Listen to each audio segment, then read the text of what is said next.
अंदर की नमस्कारम सबको नमस्कार।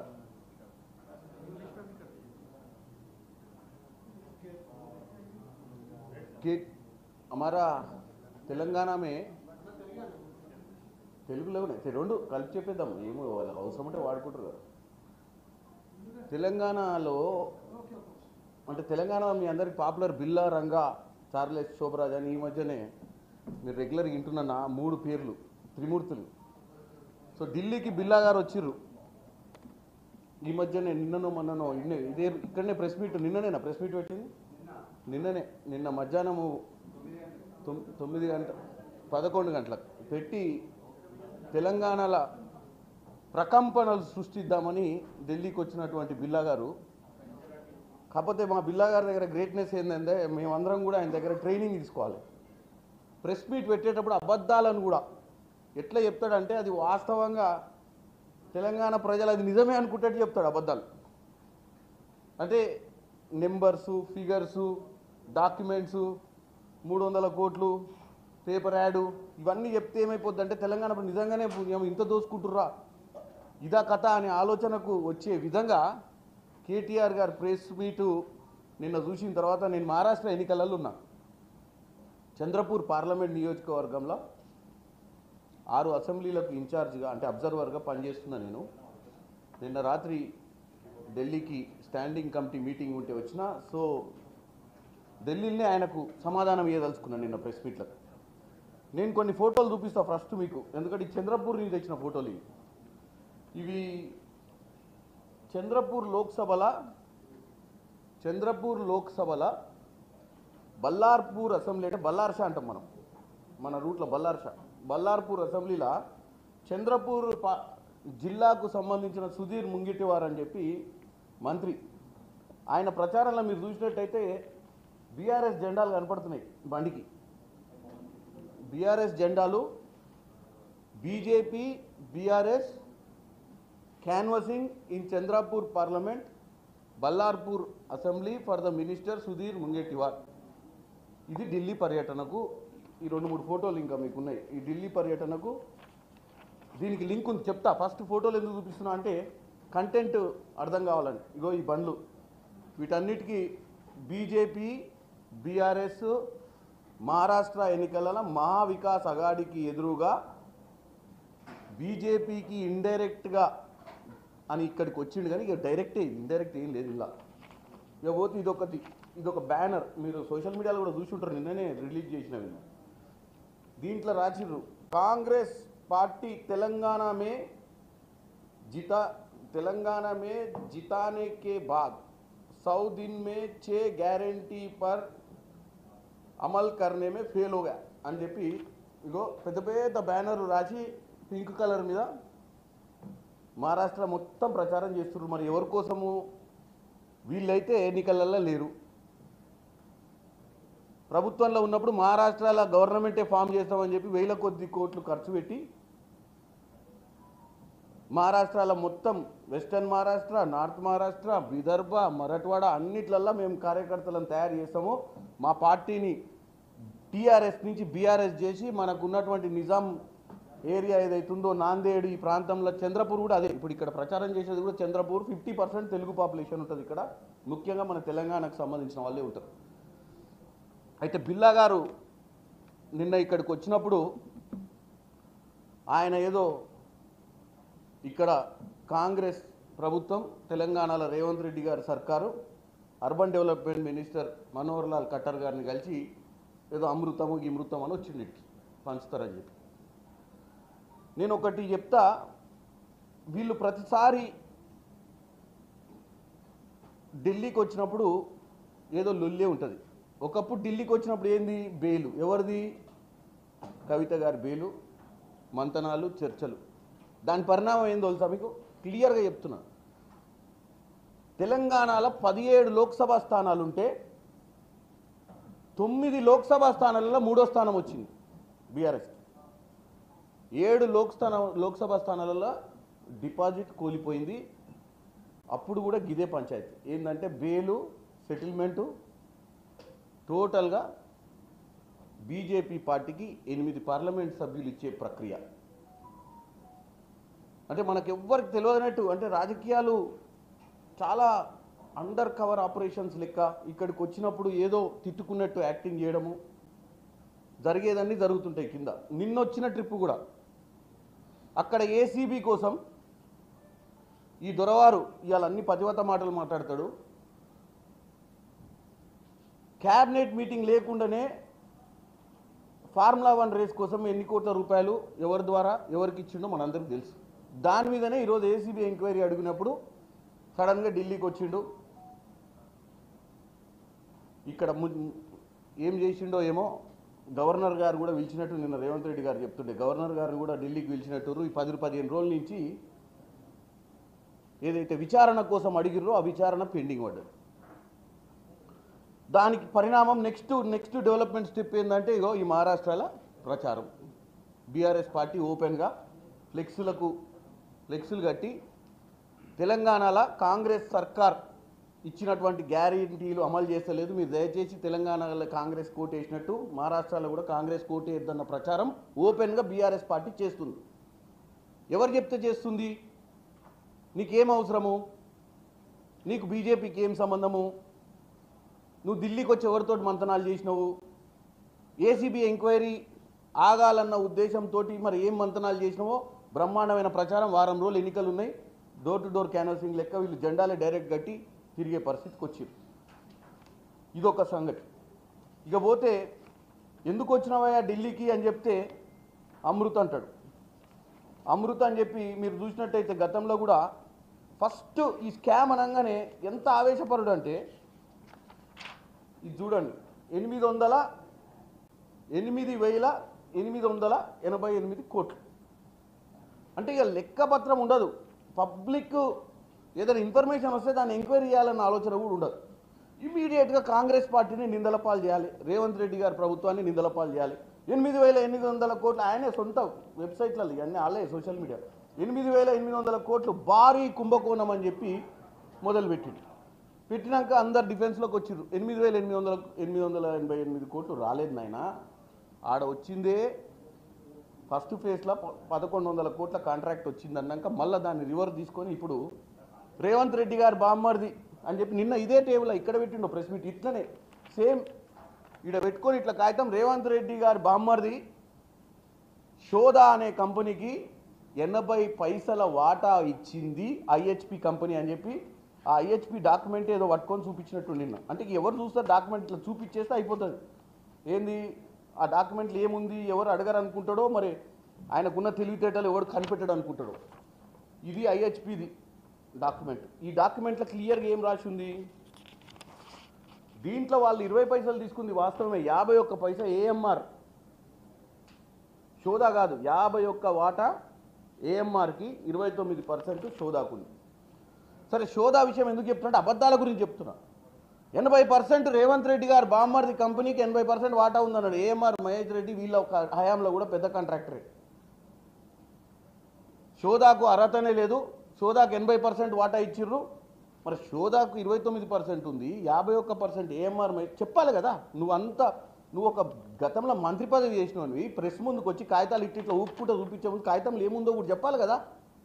అంటే కేవలం తెలంగాణ ప్రజలు నీ వీడియో చూసి రీల్స్ ఎమ్మటే తయారు చేసి నీ సోషల్ మీడియాలో పెట్టి కాంగ్రెస్ పార్టీ మీద బురద చల్లడం అనేది ఇక అల్టిమేట్ గోల్ మనకు, అంతే. ఇంకా ఏం లేదు, తర్వాత ఏముంటుంది లెక్కపత్రం చూద్దామన్న విషయం కాదు. ఈ డాక్యుమెంట్లో క్లియర్గా వాళ్ళు రాసిర్రు మాకు 20% ఉంది. దాంట్లో వాళ్ళ ఎంఓయూ కూడా ఉంది. వాళ్ళ ముగ్గురు కంపెనీల మధ్యన ఎంఓయూ క్లియర్గా దీంట్లో మార్క్ చేసినాయి క్లియర్గా ఎవరెంత పర్సంటేజ్ అనేది. నేను అనేది ఏంటంటే రేవంత్ రెడ్డి గారికి సృజన్ అనే బామ్మర్ది, రాజ్ పాకాలకు కేటీఆర్కి బామ్మర్ది. అంటే రాజ్ పాకాలు ఎవరంటే అందరికీ తెలుసు, ఎవరికి కేటీఆర్కి బామ్మర్ది. సృజన్ అనేట ఆయన కేటీఆర్ బామ్మర్ది కాదు. ఫస్ట్ చెప్తూనే ఉన్నాం పదే. రేవంత్ రెడ్డి గారికి బామ్మర్ది కాదు. రాజ్ పాకాల ఎట్లయితే బామ్మర్ది అవుతాడో సృజన్ అంటే ఆయన రేవంత్ రెడ్డి బామ్మర్ది కాదు. గతంలో కన్నారావు అని ఒక ఆయన ఉండే, కల్వకుంట్ల కన్నారావు అని మంచి డాన్ మాఫియా ఉంటుండే. ఎప్పుడు వీళ్ళు ఆయన మీద అలిగేషన్స్ వచ్చినప్పుడు మాకు సంబంధం లేదు, మాకు దూరపు చుట్టమని చెప్పి తప్పించుకుంటోళ్ళు. ఆయన ఆడియోలు వీడియోలు కూడా రిలీజ్ అయినాయి. ల్యాండ్ గ్రాబర్ కన్నారావుకి కేటీఆర్కి ఎంత దూరం ఉందో, సుటరికంలా డిస్టెన్స్ ఎంత దూరం ఉందో, సృజన్ అనే వ్యక్తికి రేవంత్ రెడ్డి అనే వ్యక్తికి అంతే దూరం ఉంది డిస్టెన్స్. సో దాన్ని పట్టుకొని మొత్తం 800 ఇప్పుడు ఎంత 800 చిల్లర కోట్లు, ఈ 1100 కోట్లు 800 చిల్లర కోట్లు బుక్ చేసిరు అనేటే చెప్పింది నిన్న ముచ్చట. మరి తెలంగాణ ప్రజలకు వాస్తవం తెలియజేయాలని చెప్పి నేను ఈ డాక్యుమెంట్స్ అన్నీ ఉన్నాయి, మీ అందరికి కూడా ఇప్పుడు పబ్లిక్ దాంట్లో పెడతా. పోనీ ఇంకో అంశం, ఈ సృజన్ అనే వ్యక్తి ఈ శోధ అనే కంపెనీ దీప్తి దీని డైరెక్టర్, ఆమె ఎవరో తెలుసా మీకు? గతంలో వాళ్ళ నాయనే వచ్చి చెప్పిండు, అరే నా బిడ్డ కంపెనీ, నేను మీ పార్టీ ఎమ్మెల్యేనే, కందాల ఉపేందర్ రెడ్డి పాలేరు ఎమ్మెల్యే బిడ్డనే దీప్తి. దీంట్లో సృజన్ అనే వ్యక్తి ఈ company ministry of corporate affairs, ఈ డాక్యుమెంట్ కూడా దీంట్లో సృజన్ అనే వ్యక్తి కాదు, కందాల ఉపేందర్ రెడ్డి వాళ్ళ డాటర్ కంపెనీ ఇది. ఇక దీంట్లో ఏదో లెక్కలు చెప్పిండు, 2 కోట్ల కంపెనీ అన్నాడు, దాంట్లో 70-75 కోట్ల ప్రాఫిట్ ఉన్నాయి, అన్ని లెక్కలు ఉన్నాయి, అన్ని మీకు షేర్ చేస్తాను. ఆ కంపెనీ ఎలిజిబిలిటీస్ అవన్నీ మనం మాట్లాడుకునే అంశాలు కావు. ఎందుకు చెప్తున్నా అంటే, ఇన్ని కాగితాలు తెచ్చి మీ ముందు చూపించాల్సిన ఈ ఫోటోలు ఇవన్నీ ఎందుకు చూపిస్తున్నా అంటే, నిన్న వీళ్ళు ప్రెస్ మీట్ పెట్టడానికి మహారాష్ట్రలో జరుగుతున్నటువంటి పరిణామము, మహారాష్ట్ర ఎన్నికల మీద పడే ఇన్ఫ్లుయెన్సు, రేవంత్ రెడ్డి గారి మీద బురద జల్లే కార్యక్రమము, 8,888 కోట్ల నుంచి 1,100 కోట్ల దాకా వచ్చి 1,100 కోట్ల నుంచి 800 కోట్లు రేవంత్ రెడ్డి గారు చుట్టాలని చెప్పి 800 నుంచి ఇప్పుడు 200-300 కోట్లకు వచ్చి, ఆ 300 కోట్లు వచ్చిన తర్వాత కూడా వాళ్ళ బామ్మర్ది ఎవరు, వాళ్ళ బామ్మర్ది అవునా కాదా అని తెలంగాణ ప్రజలకు తెలియాల్సిన అవసరం ఉంది. ఎందుకంటే పదే ఆ నాజీల గోబల్స్ ఎవరు ఉండే, అప్పట్లో మస్తు నెంబర్ 1 ఉండేనట, ఆయనను మించిపోయింది దొరవారు మన బిల్ల గారు. ఈ మధ్యన ఎన్నో చెప్పిన ఇలాన్ మాస్క్ ప్లాట్ఫామ్ ఎక్స్, ఇలాన్ మాస్క్ కూడా అంత వాడుకొని ఉన్నాడు, ఏది మన ట్రంప్ ప్రచారంలో సొంత ప్లాట్ఫామ్ని అంత వాడుకొని ఉన్నాడు, దాన్ని వీళ్ళు వాడుకున్నట్టు ఆయనే ఆశ్చర్యపోతుంటాడు, నేను పెట్టింది వీళ్ళు బాగా వాడుకుంటారు తప్పుడు ప్రచారానికని. సో నేను ఒకటే చెప్తున్నా, కేటీఆర్ గారు ఎప్పుడు కూడా మనము వాస్తవాలు మాట్లాడాల్సిన అవసరం ఉంటుంది. ఎవరు ఏంది, మనం ఢిల్లీకి ఎందుకు వచ్చినాం, ఎవరితోటి మంతనాలు చేసినాం, మనకు అంశం ఏంది, మాట్లాడుకున్న అంశం ఏంది, ఎట్లా తప్పుడు ప్రచారం చేయగలిగినాము, ఇవన్నీ ఒక ఎత్తు. ఇక పోతే నిన్న ఇంకో అంశం, ఈ దొరవారు ఇక్కడనే ఉండి బిల్లా గారు అక్కడ కలెక్టర్ గారిని అటాక్ అయింది. ఒక జిల్లా కలెక్టరు మీద దాడి జరిగితే ఈయన గొప్పగా చెప్పుకుంటున్నాడు, ఏమనంటే మేము 10 ఏళ్ళు అధికారంలో ఉన్నాము, ఎప్పుడన్నా ఇట్లాంటిది జరిగిందా అని. అప్పుడు ఎవరున్నారు అపోజిషన్లో? కాంగ్రెస్ ఉంది. కాంగ్రెస్ ఒక కన్స్ట్రక్టివ్ పార్టీ, మీ లెక్క రెచ్చగొట్టి డెవలప్మెంట్ ఆపాలని, ఇండస్ట్రీస్ని రానియొద్దని, ప్రజలకు ఉద్యోగాలు రావద్దని, నీళ్లు నిధులు నియామకాల నినాదంతో తెచ్చుకున్న తెలంగాణలో మీరెట్లావు 10 ఏళ్ళల్లో ఏం చేయలేదు, ఇది 10 నెలల్లో ఏమైనా చేస్తారేమో రేవంత్ రెడ్డి గారు, కొడంగల్ని ఏమైనా మంచి అభివృద్ధి చేస్తాడేమో, కొడంగల్ని ఎప్పుడు ఎవరు ఊహించని విధంగా కొడంగల్ని డెవలప్ చేస్తే ఈ మోడల్ని భారతదేశం మొత్తం చూసి రేవంత్ రెడ్డి ఏమైనా హీరో అవుతాడేమోనన్న భయంతో మీరు కుట్ర పన్ని రైతుల ముసుగులో మీరు కార్యకర్తలను పంపించి కలెక్టర్ మీద అటాక్ చేయిస్తారా? ఇదా ప్రజాస్వామ్యము? ఇదా అపోజిషను? అసెంబ్లీలో చర్చలు పెట్టడానికే చేత కాదు. అపోజిషన్ లీడర్గా ఉన్నాయన ఫామ్ హౌస్లోకి వెళ్ళి బయటికి రాడు, అల్లుణ్ణి కొడుకుని రోడ్డు మీదకి పంపిస్తాడు. ఇట్లాంటి తప్పుడు ప్రచారాలు 800 కోట్లు 8,000 కోట్లు 600 కోట్లు 1,00,000 కోట్ల ముచ్చట చెప్పుకుంటాడు. ప్రజలను తప్పుతో పట్టించే మార్గం ఒకటే. చర్చలకు మళ్ళీ సిద్ధంగా ఉండరు. అయిపోయాయి, చర్చ అయిపోయింది. నిన్న డెంట్ కొట్టేసిర్రు. తెలంగాణ ప్రజల మైండ్లో ఇంత విషయం చల్లిర్రు. ఇక తెలంగాణ ప్రజల మైండ్లో రేవంత్ రెడ్డి గారి ప్రభుత్వము, రేవంత్ రెడ్డి గారి సర్కారు గురించి చెడు ప్రచారం చేసినాం. అమ్మయ్య ఇవాళ దినం అయిపోయింది, ఇక్కడ పొద్దున్న లేచినాక చూసుకుందాం, ఇంకేమైనా దొరికితే ఎమ్మటే పొద్దున్న 8 బిల్లా రంగా చార్లెస్ శోభరాజ్ తక్కువ వస్తున్నాడు అనుకో, ఆయన ఇక్కడ కూడా ఎప్పుడు రాలేదు. బిల్లా రంగా ఇద్దరు సగం సగం పంచుకుంటారు, హాఫ్ డే ఈయన హాఫ్ డే ఆయన చెడు ప్రచారానికి. అరే ఫేస్ కట్ ఎప్పుడు గుర్తుపట్టలేదా? క్యాప్ టోపీ కూడా పెట్టుకుంటే చూసినావా?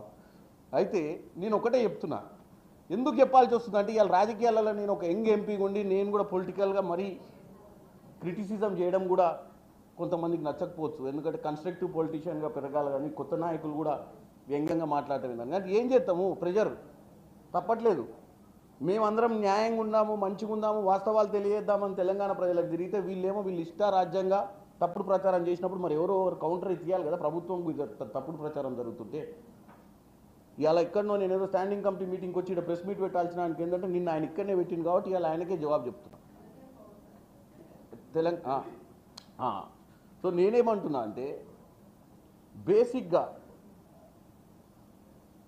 ఇంకొక అంశం నిన్న మళ్ళీ ఒకటి పట్టుకోండి పేపర్, ఏది నేనే చూపిస్తాను మళ్ళీ, ఎందుకు ఆయన చూపించి ఆయన చూపించింది ఇదే కదా, ఇదే అడ్వర్టైజ్మెంట్. మహారాష్ట్రాల కాంగ్రెస్ పార్టీ తెలంగాణ గవర్నమెంట్ సొమ్మును తీసుకుపోయి పేపర్ యాడ్లు వేస్తుందని చెప్పి ఇగో ఇది చూపించింది. ఈ పేపర్ యాడ్ మీరు చూసినట్టయితే ఇది పార్టీ పేపర్ యాడ్, దీంట్లో ఎక్కడ గవర్నమెంట్ సింబల్ లేదు, ఐఎన్పిఆర్ నుంచి యాడ్ ఇయనికే లేదు.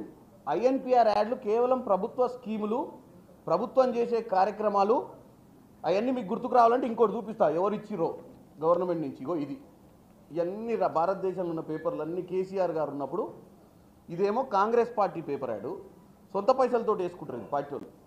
ఇది ప్రభుత్వ సొమ్ముతో వేసిన యాడ్లు ఇవి, దీంట్లో లోగో కూడా ఉంది. ఏది భారతదేశం మొత్తం వేసిండు, ఎందుకంటే అప్పుడు టీఆర్ఎస్ నుంచి బీఆర్ఎస్ కన్వర్షన్ అయినప్పుడు మేము బ్రహ్మాండమైన రాజకీయం చేస్తాం, భారతదేశం మొత్తంలో 8,000 కోట్లు పెట్టిండో కూడా అప్పుడు ఎంత చీకటి జీవోలు. బిల్లులు ఇచ్చిరా లేదా అనేది రేపు మళ్ళీ ఎంక్వైరీ చేసి చెప్పాలి మీరు, ఎందుకంటే అప్పుడైతే మరి ఇండ్లనైతే రాసిర్రు. ఎందుకంటే ఇప్పుడు ఈ ఫార్ములా 1 తర్వాత మనకు డౌట్ ఏంటంటే ఎన్ని బిల్లులు ఇచ్చిర్రో ఎన్ని బిల్లులు ఇయ్యేదో మరి ఆ బిల్లులు రాసి వాళ్ళ జేబులలో వేసుకొని పోయిరా అని కూడా తెలియని పరిస్థితి మనది. సో ఈ రెండింటి మీద మీకు క్లారిటీ ఇస్తా. ఇది కాంగ్రెస్ పార్టీ ఇచ్చిన అడ్వర్టైజ్మెంటు, ఇది కాంగ్రెస్ పార్టీ నిధులతో ఇస్తారు. ఈ అడ్వర్టైజ్మెంట్ గవర్నమెంట్ నిధులతో ఇచ్చే అడ్వర్టైజ్మెంట్లా గవర్నమెంట్ లోగో ఉంటుంది, పార్టీ సింబల్ ఉండదు. ఇది పార్టీ సింబల్ తోటి వాళ్ళ ప్రొపరేటరీ కన్సర్న్ బిజినెస్ ఉన్నప్పుడు టీఆర్ఎస్ బీఆర్ఎస్ పార్టీ ట్రాన్స్ఫర్మేషన్ అప్పుడు భారతదేశం మొత్తంలో వీళ్ళ గొప్పతనం కోసం ఈ యాడ్ ఇచ్చుకుని ఇది తెలంగాణ ప్రజలు చూడాల్సింది. 7 లక్షల కోట్లు అప్పు ఎందుకైందా అంటే వీళ్ళ భాగోతం ఇది. మహారాష్ట్ర ఒక్కటి కాదు, కశ్మీర్ నుంచి కన్యాకుమారి దాకా అన్ని రాష్ట్రాలలో అడ్వర్టైజ్మెంట్ ఇచ్చారు, లోగో వేసి, గవర్నమెంట్ లోగో వేసి. వీళ్ళు డబ్బులు ఖర్చు పెట్టారు. ఇంకో కాగితం ఇట్లా పట్టుకుండు, 300 కోట్ల రూపాయలు ప్రజల డబ్బుతోటి మహారాష్ట్ర ఎన్నికలలో అడ్వర్టైజ్మెంట్ ఎవనయ్య సుబ్బయ్య అంటుండు. 300 కోట్ల రూపాయలు 24 మనం వచ్చిన కొత్త సంవత్సరం ఇది ఫస్ట్ ఇయర్ గెలిచి ఐఎన్పిఆర్కి కేటాయించింది 300 కోట్లు బడ్జెట్లో.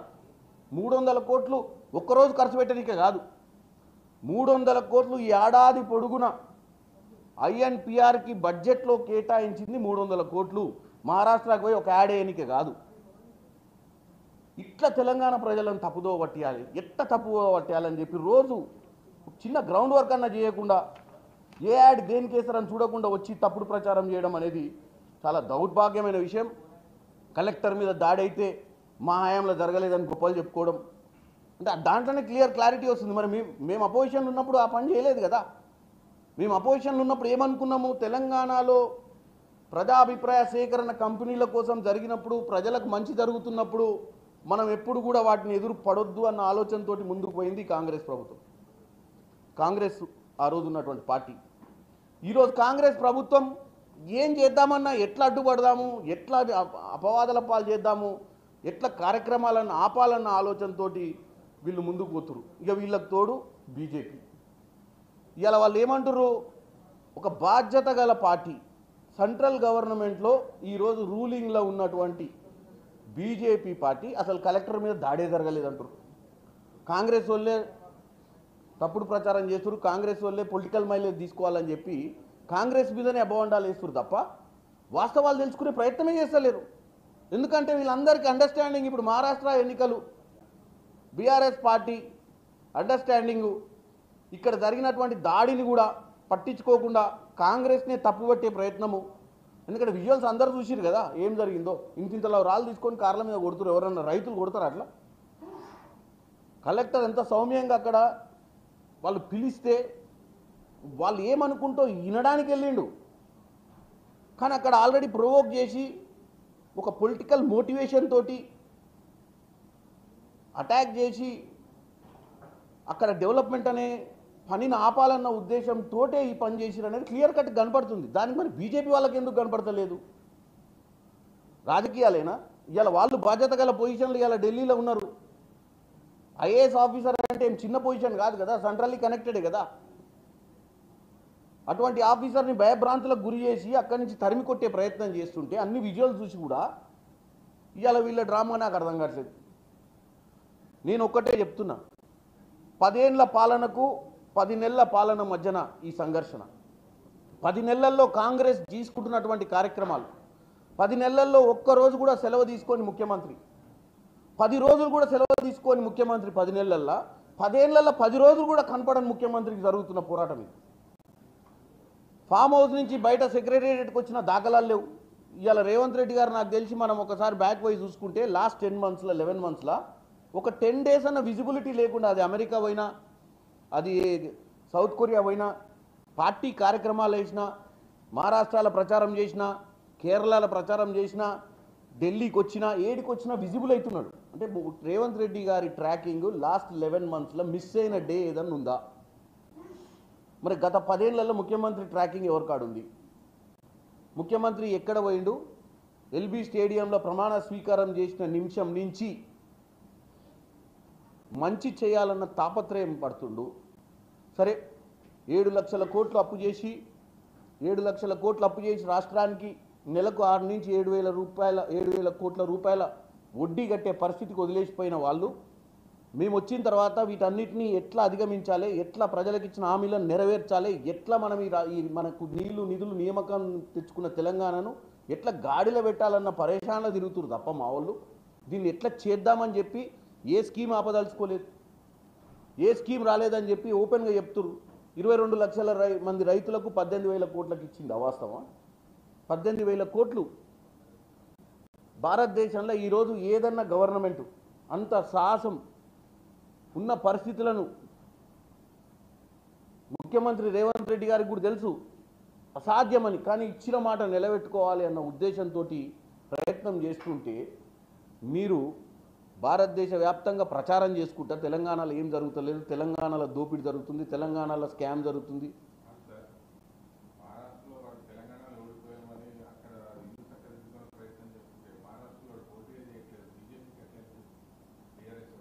ఇదేందన్నా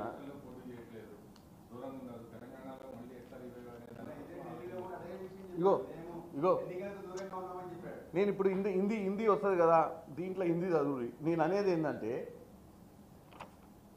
నువ్వు నిలబడితే నాకు ప్రాబ్లం లేదు. నేను ఇప్పుడు ఇక్కడ మీరు అర్థం చేసుకునేది, నువ్వు నిలబడి నువ్వు పోయి తెలంగాణలో నేను కాంగ్రెస్ కంటే మేమే మంచి పరిపాలన అందించిన 10 ఏళ్లలో చెప్తే తప్పులేదు. నీ రాజకీయ లబ్ధి కోసం ఏదేం చేయొచ్చు.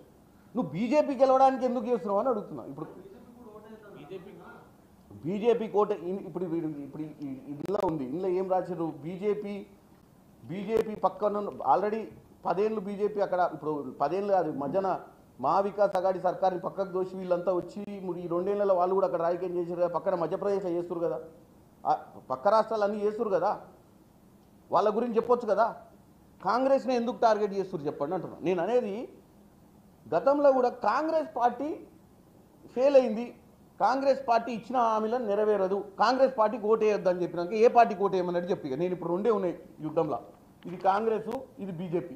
నీ పార్టీ ఉన్నప్పుడు కాంగ్రెస్ కోటే నా కోటే అంటే నేను బాధపడా.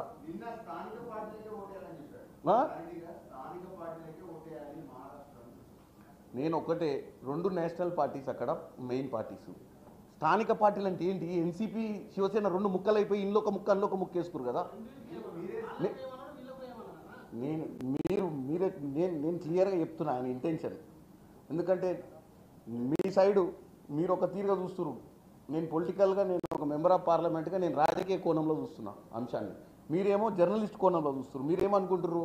కాంగ్రెస్ ఫెయిల్ అయింది, ఇంకా వేరే పార్టీలకు ఓటేసుకోమని ఎట్లా చెప్తారు? ఉన్నాయి 2 పార్టీలు అలయన్స్, శివసేన ఎన్సీపీ కాంగ్రెస్లో కూడా జత కట్టే ఉంది. మహావికాస్ అఘాడీలో ఎవరున్నారు? మహావికాస్ అఘాడీలో శరద్ పవార్ ఎన్సీపీ, ఉద్ధవ్ ఠాక్రే శివసేన. ఉన్నప్పుడు కాంగ్రెస్ వాళ్ళకు ఓటేయొద్దు అంటే అలయన్స్ ఓటేయొద్దు అన్నట్టే కదా. నేను అనేది కాంగ్రెస్ ఇండిపెండెంట్గా ఫైట్ చేస్తుందా? 288 సీట్లలో కాంగ్రెస్ ఫైట్ చేస్తుందా? 103 సీట్లలో ఫైట్ చేస్తుంది.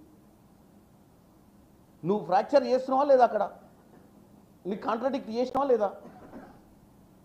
నేను అనేది ఏంటంటే 8 సీట్లు ఇచ్చినావు బీజేపీకి, పోనీ ఇప్పుడు ఎన్నికలు పెట్టినా 100 సీట్లు వస్తాయని ఎట్లా చెప్తాడు చెప్పండి? పోనీ ఆయనే ఒక సైడ్ ఏమంటాడు, మేము మా పార్టీని మళ్ళీ రివ్యాంప్ చేసుకోవాలి, మా పార్టీని స్ట్రెంథనింగ్ చేసుకోవాలి, మా పార్టీ పరిస్థితి బాగాలేదని ఆయనే ఒప్పుకొని మేమందరం ఏడ కాన్సన్ట్రేట్ చేస్తలేం, ఓన్లీ మహారాష్ట్రలోనే ఓన్లీ తెలంగాణలోనే ఉంటాం, ఓన్లీ తెలంగాణలో పార్టీని బలోపేతం చేస్తాం, మా పార్టీ పరిస్థితి బాగాలేదు అని ఒక దిక్కు చెప్తాడు. ఇప్పటికిప్పుడు 100 సీట్లు వస్తాయంటాడు ఒక ఆయన. మొన్ననే 6 నెలలు కాలే పార్లమెంట్ ఎన్నికలై 9 సీట్లల్లో 3వ స్థానం, 7 సీట్లలో డిపాజిట్ పోయింది. మరి అది వాంటెడ్లీ పోయిందా అంటే కావాలని దానం చేసిరా వీళ్ళు?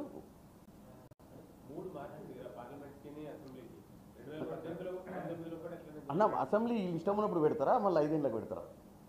5 ఇయర్సే కదా. ఇప్పుడు మ్యాండేటే.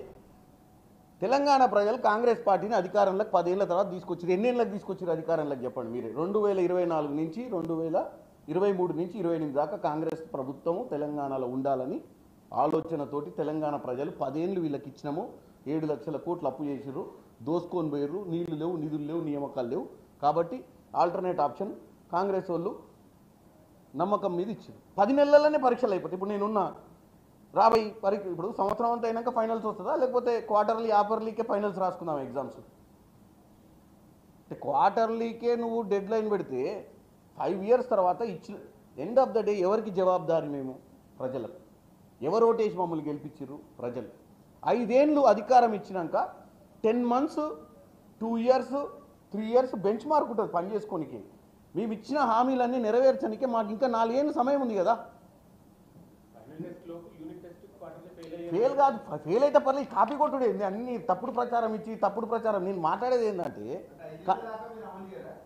ఎందుకు చేయం? నేనేమంటున్నా కంటిన్యూ ప్రాసెస్ ఇది. కాకపోతే ఏంది, నువ్వు 10 మంత్స్కే నువ్వు డీరేల్ చేయడానికి లేదు కదా. 10 మంత్స్లోనే నువ్వు అయిపోయిందని ఈ గోబల్స్ ప్రచారం చేయడం ఏంది, తప్పుడు ఇన్ఫర్మేషన్. ఇప్పుడు ఇవాళ ప్రెస్ మీట్ ఎందుకు పెట్టినాము? నిన్న ఆయన పెట్టిన ప్రెస్ మీట్కి నేను 300 కోట్లు పెట్టి, మీరే జర్నలిస్టులు మీరు న్యాయం చెప్పాలి, 300 కోట్లు పెట్టి అడ్వర్టైజ్మెంట్ చేసిర్రు అని చెప్పి కాంగ్రెస్ పార్టీ అడ్వర్టైజ్మెంట్ చూపించి గవర్నమెంట్ అడ్వర్టైజ్మెంట్ అన్నదానికి నేను ఖండించాలన్నా వద్దా? మీరు చెప్పండి. As a member of parliament, Congress party member of పార్లమెంట్గా ఒక బాధ్యత గల వ్యక్తిగా కేటీఆర్ చేసినటువంటి తప్పుడు ఆరోపణ 300 కోట్లు ఖర్చు పెట్టింది ప్రభుత్వం అడ్వర్టైజ్మెంట్స్ మీద అని చెప్పి తెలంగాణ ప్రజలను తప్పుతో పట్టించేటప్పుడు నా బాధ్యతనా కాదా? తెలంగాణ ప్రభుత్వం నుంచి డబ్బిస్తే ఐఎన్పిఆర్ నుంచి ఇచ్చినట్టబ్బా. ఐఎన్పిఆర్ నుంచి ఇస్తే సింబల్ వేసుకుంటారు. ఇప్పుడు నేను అందుకే క్లియర్గా నేను 2 అడ్వర్టైజ్మెంట్లు చూపిస్తున్నా. ఏంటిది అసలు గవర్నమెంట్ యాడ్ అంటే ఎట్లుంటుంది, అది కూడా వాళ్ళదే చూపిస్తున్న యాడ్, మాది కాదు. వాళ్ళు వెనకటి ఇచ్చిన యాడ్లు 2. ఇప్పుడు మీరు మళ్ళీ ఒకసారి, ఇది కాంగ్రెస్ పార్టీ యాడ్ ఎట్లుంది, ఇది సింబల్ ఆఫ్ హ్యాండ్ ఉంటుంది, ఇది గవర్నమెంట్ ఇచ్చిన యాడ్. పార్టీ యాడ్ అది. పార్టీ యాడ్కి ప్రజల సొమ్ముకు సంబంధం లేదు బ్రదర్. నేను ఒక్కటే మీకు క్లారిటీ ఇస్తున్నా.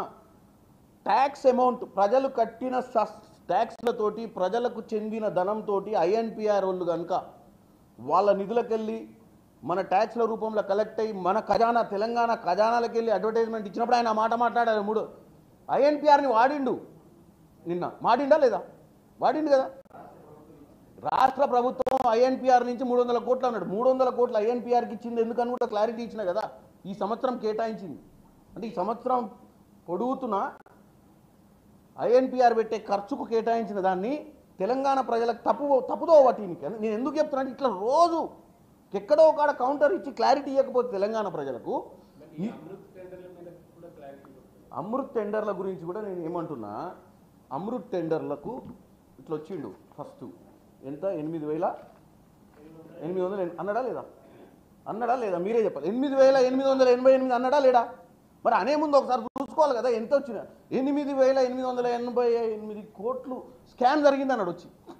అసలు రిలీజే కాలే, వర్కే స్టార్ట్ కాలేదు, స్కామ్ ఎట్టయింది అంటే తెలంగాణ ప్రజలను ఎట్టి పరిస్థితుల మేము చేసినాం కదా, పచ్చకామర్లు వచ్చినప్పుడు పచ్చగా కనపడుతుంది. మేము చేసిన స్కాములు వీళ్ళు ఏమైనా చేస్తారేమో భయానికి మేము అసలు ఏం కాకముందే స్కామ్ పొద్దున్న లేవని రాత్రి నాకు తెలిసి పంతురో లేదో మధ్యరాత్రి ఉలిక్కి పట్టి లేస్తున్నట్టు మన ప్రభుత్వం పోయిందా, ఎప్పుడు పోయింది, ఎట్ట పోయింది, అసలు నేను ఊహించలేమే అని చెప్పి ఏదో ఒకటి చేసి పొద్దున వీళ్ళ మీద బురద చల్లాలి, లేకపోతే నిద్ర పట్టేటట్లేదు అని చెప్పి 8,888 crores స్కామ్ జరిగింది. రేవంత్ రెడ్డి కుటుంబానికి 8,888 కోట్ల రూపాయల టెండర్లు ఇచ్చిండు అని ఒక బాధ్యత గల వ్యక్తి, ఒక మినిస్టర్ మొన్నటిదాకా ఈరోజు ఆ పార్టీకి అధినేత కొడుకు, వర్కింగ్ ప్రెసిడెంటు, ఎమ్మెల్యేగా ఉన్నటువంటి వ్యక్తి తెలంగాణ ప్రజలకు అంత క్లారిటీగా చెప్పి మళ్ళీ దాన్ని అందరు మంత్రులు వచ్చారే నాయన ఒకసారి లెక్కలు చూసుకుంటే మళ్ళీ లెక్కలు చేసి మళ్ళీ నిన్నొచ్చేయమంటాడు. 80% రేవంత్ రెడ్డి బామ్మర్ది తీసుకుపోయింది అంటాడు. అరే ఇందులో ఏముందో చెప్పొచ్చు కదా ప్రజలకు. రేవంత్ రెడ్డి బామ్మర్ది అంటే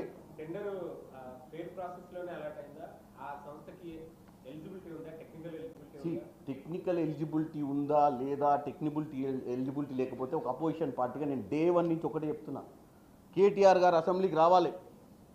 కేటీఆర్ గారు, హరీష్ రావు గారు తప్పులు చేస్తే మా ప్రభుత్వాన్ని ఏలెత్తి చూపించవచ్చు, టెండర్లు ఆపొచ్చు, గుంజుకోవచ్చు, తప్పులేదు.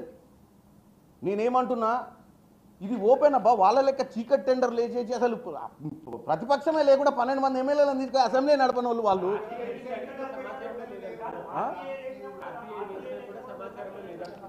నేనేమంటున్నా, ఇప్పుడు నా దగ్గరనే ఉంది కదా సమాచారము, ఇది మీకు ఇచ్చేస్తే తీసుకోరాదు ఈ కంపెనీ అన్ని నేను వాట్సాప్ పెడతా, మీకు కేటీఆర్ గారికి పంపించండి.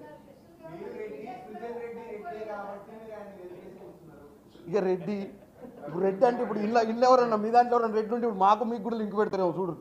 రేపు పొద్దున ఆర్టికల్ 1st పేజ్ లేచిరు అనుకోండి, రెడ్డి కాబట్టి 1st పేజ్ లేచిండు, అసలు ఎంపీకి 8th పేజ్ వేయాలని చెప్తే ఎట్లా చేస్తాం రాజకీయం?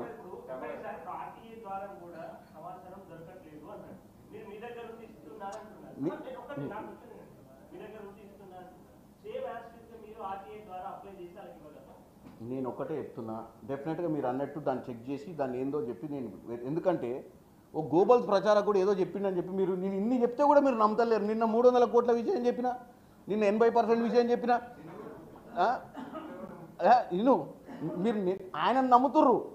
ఏది మేము ఆర్టీఐ ఇప్పుడు ఆయన అల్టిమేట్ గోల్ ఏంది కేటీఆర్ది, రోజు పొద్దు నుంచి సాయంత్రం కల్లా డెంట్ కొట్టినామా లేదా గవర్నమెంట్ని, అది ఎంత ఫ్యాక్ట్ అనేది పక్కన పెట్టండి.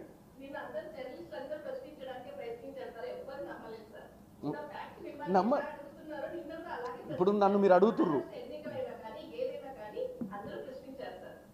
నేనేమంటున్నా, నేను అందుకే మీరు ప్రశ్నించిర్రు, నేను కాగితాలు పట్టుకొని వచ్చిన.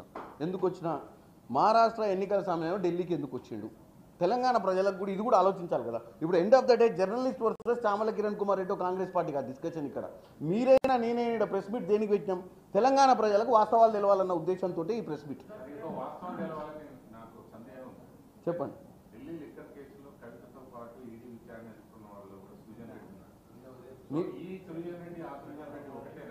నేను ఒకటే చెప్తున్నాం, మరి రావు ఉండాలి కదా, సృజన్ రావు రెడ్డి అంటే నేను ఒకటే చెప్తున్నా, మీరు డెఫినెట్గా ఎంక్వైరీ చేయాలి, తెలంగాణ ప్రజలకు వాస్తవాలు తెలియాలి. ఈ సృజన్ రెడ్డి అనేట ఆయన గత ప్రభుత్వంలో కూడా కీలకంగా ఉండా లేదా అని నీకు డౌట్ వచ్చింది కదా, గత ప్రభుత్వంలో ఆ కుటుంబ సభ్యులతోటి సంబంధాలు ఉన్న వ్యక్తి కాదా అని డెఫినెట్గా తెలంగాణ ప్రజలకు తెలియాలి ఆ విషయం కూడా. ఆ సృజన్ రెడ్డి ఈ సృజన్ రెడ్డి ఒక్కడైతే మరి వాళ్ళందరూ ఒకటే కదా. బీఆర్ఎస్ ఎమ్మెల్యే అల్లుడు, బీఆర్ఎస్ ఎమ్మెల్యే బిడ్డ కంపెనీ, ఏఎంఆర్ మహేష్ రెడ్డి గతంలో ఎన్ని వర్కులు చేసిండు బీఆర్ఎస్ హయాంలో, తెలంగాణ ప్రజలకు తెలియాలి కదా. అంటే మనం రాజకీయాలు ఓన్లీ రాజకీయాలు చేసి దాచిపెట్టి ప్రజలకు ఏం తెలియదు, మన సోషల్ మీడియా ద్వారానే చైతన్యవంతులు అవుతారు. మనం ఇచ్చిన ఇన్ఫర్మేషనే ఫైనల్ ఇన్ఫర్మేషన్ అనుకొని ప్రతిరోజు ఇట్లనే బుల్డోజ్ చేసుకుంటూ పోతే ఉన్న ప్రభుత్వాన్ని వాస్తవాలు కూడా మాట్లాడాల్సిన అవసరం ఉంటుంది కదా.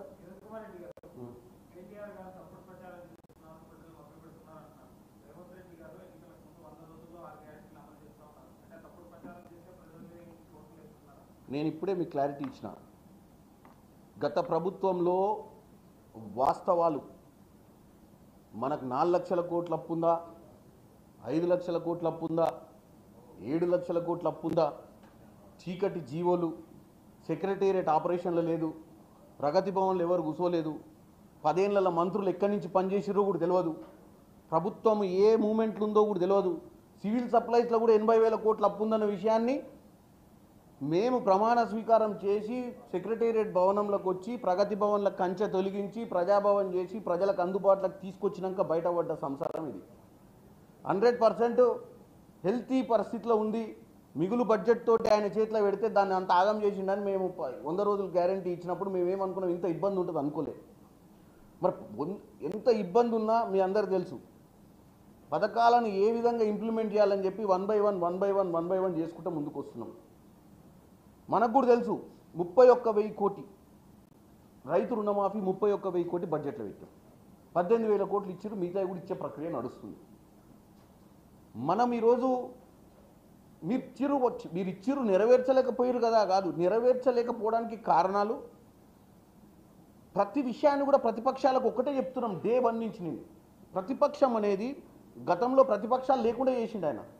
ఇవాళ ప్రతిపక్షం ఉంది, ప్రతిపక్షాలు అసెంబ్లీకి వచ్చి చర్చలు పెడదామంటే స్పెషల్ అసెంబ్లీ సెషన్ కూడా పెడతామని చెప్తున్నాం. ఏమన్నా రిక్వెస్ట్ చేస్తే అసెంబ్లీకి రావాలని ఇంట్రెస్ట్ లేదు.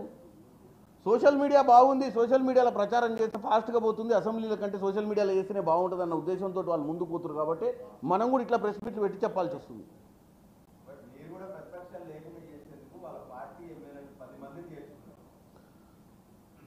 వాళ్ళ పార్టీ ఎమ్మెల్యేలు వాళ్ళ నియంత పోకడ చూసి ఆడ బతకలేక ఆత్మ గౌరవం కోసము పార్టీ వదిలిపెట్టి మా పార్టీలోకి వచ్చారు.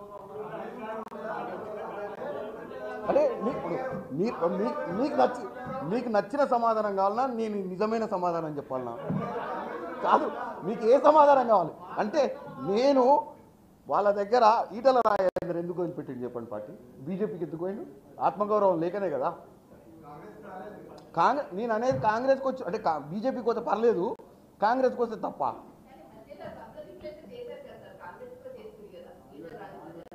నేనేమంటున్నా మేడం, ఒకటి మీకు జర్నలిస్టులు అందరు మీకు వాస్తవాలు ఎక్కువ తెలుసు, 24/7 మీరు లైవ్లో ఉండేటోళ్ళు. నేను అనేది ఏంటంటే, కాంగ్రెస్ పార్టీల జాయిన్ అయిన ఎమ్మెల్యేలు అందరూ కూడా వాళ్ళ 10 ఏళ్ల నియంత పాలనల ఉక్కిరి బిక్కిరై శ్వాస ఆడక వాళ్ళకు కూడా రాజకీయాలలో వాళ్ళ ఆత్మగౌరవం కాపాడుకోవాల్సిన అవసరం ఉందని చెప్పి మా పార్టీలోకి వద్దామన్నారు. ఇప్పటికి కూడా నేను ఒకటే చెప్తున్నా, రాజకీయాలు అనేది ఓపెన్. ఇవాళ వాళ్ళు జాయిన్ అయ్యారా జాయిన్ కాలేదా అది వాళ్ళే చెప్పాలి మళ్ళీ, ఎందుకంటే మీరే డిసైడ్ చేసి ఎట్లా జాయిన్ అయ్యారని చెప్పి మళ్ళీ ఇవాళ జాయిన్ అయ్యారా లేదా అనేది ఎమ్మెల్యేలను అడగండి. జాయిన్ అయ్యారా ఉట్టికి వచ్చి కలిసిపోయిర్రా? ఇప్పుడు ఎవరికి ఇచ్చారు పిఎస్సి? అపోజిషన్ పార్టీకి పిఎస్సి ఇస్తారు, ఎవరికి ఇచ్చారు ఇప్పుడు? అవును, బీఆర్ఎస్ ఎమ్మెల్యేకే ఇచ్చినాం కదా, యాజ్ పర్ ద రికార్డ్స్. ఇప్పుడు మనము చర్చ కోసం మనం అనుకుంటున్నాం, వాళ్ళు ఎమ్మెల్యేలు ఒప్పుకోవాలి కదా మేము మారినామని. సో ఇది సంగతి. థ్యాంక్ యూ వెరీ మచ్ అండి.